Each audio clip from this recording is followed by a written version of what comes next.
बांग्लादेश से एक ऐसी खबर सामने आई है जिसने सबको चौंका दिया है। बांग्लादेश के इंटरनेशनल क्राइम्स ट्रिब्यूनल ने देश की प्रधानमंत्री रह चुकी शेख हसीना को पिछले साल हुए बड़े छात्र आंदोलन की हिंसा के लिए मौत की सजा सुनाई है। अब हसीना पर 1400 से ज्यादा लोगों की हत्या का इल्जाम साबित हुआ है और इस फैसले के बाद न सिर्फ हसीना का राजनीतिक करियर खतरे में है, बल्कि उनकी पार्टी बांग्लादेश आवामी लीग के वजूद पर भी संकट मंडरा रहा है। सबसे बड़ी बात यह है कि अगले 30 दिन हसीना और उनकी पार्टी के लिए आखिरी मौका है, क्योंकि कानूनी रास्ते लगभग बंद होने वाले हैं। आज हम समझेंगे कि ये पूरा मामला आखिर है क्या और भारत में बैठी शेख हसीना के सामने अब क्या विकल्प बचे हैं जब वो खुद इस कोर्ट को फर्जी अदालत बता रही हैं। मौत की सजा और 30 दिन का कानूनी काउंटडाउन। बांग्लादेशी कोर्ट ने हसीना को मानवता के खिलाफ अपराधों का दोषी माना है, लेकिन हसीना के सामने अपील करने का रास्ता फिलहाल खुला हुआ है, पर इसकी शर्तें बहुत मुश्किल है। कानून कहता है कि मौत की सजा पाए दोषी को फैसले के 30 दिन के अंदर या तो गिरफ्तार होना होगा या फिर कोर्ट में खुद को पेश करना होगा। अब शेख हसीना के लिए यह आखिरी तारीख 17 दिसंबर 2025 की है।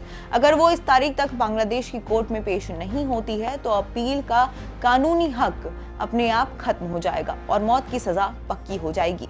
अपील होने पर बांग्लादेश के सुप्रीम कोर्ट भी इस पर ज्यादा से ज्यादा 60 दिनों के अंदर फैसला सुनाना जरूरी होगा।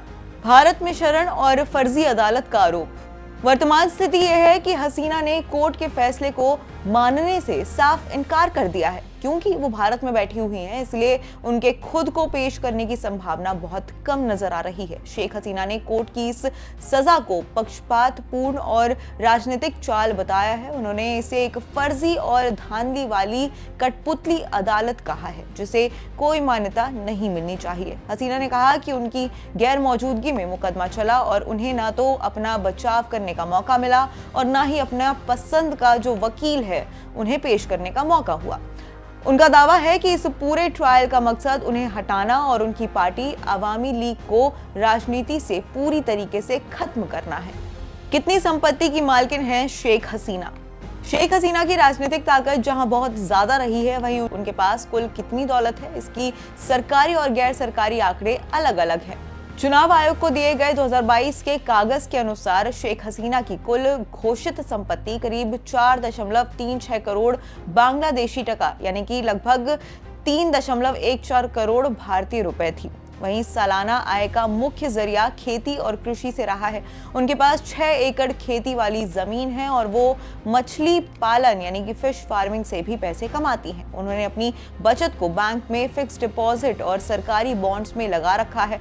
उनके पास करीब 75 लाख के बचत बॉन्ड भी शामिल हैं। उनकी संपत्ति में उन्हें गिफ्ट में मिली एक कार और कुछ जेवर भी शामिल है। हालांकि प्रधानमंत्री के रूप में अपने लंबे कार्यकाल के दौरान हसीना के पास देश की आर्थिक और राजनीतिक शक्ति पर बहुत बड़ा नियंत्रण रहा, जो उनकी बताई गई संपत्ति से कई ज्यादा है।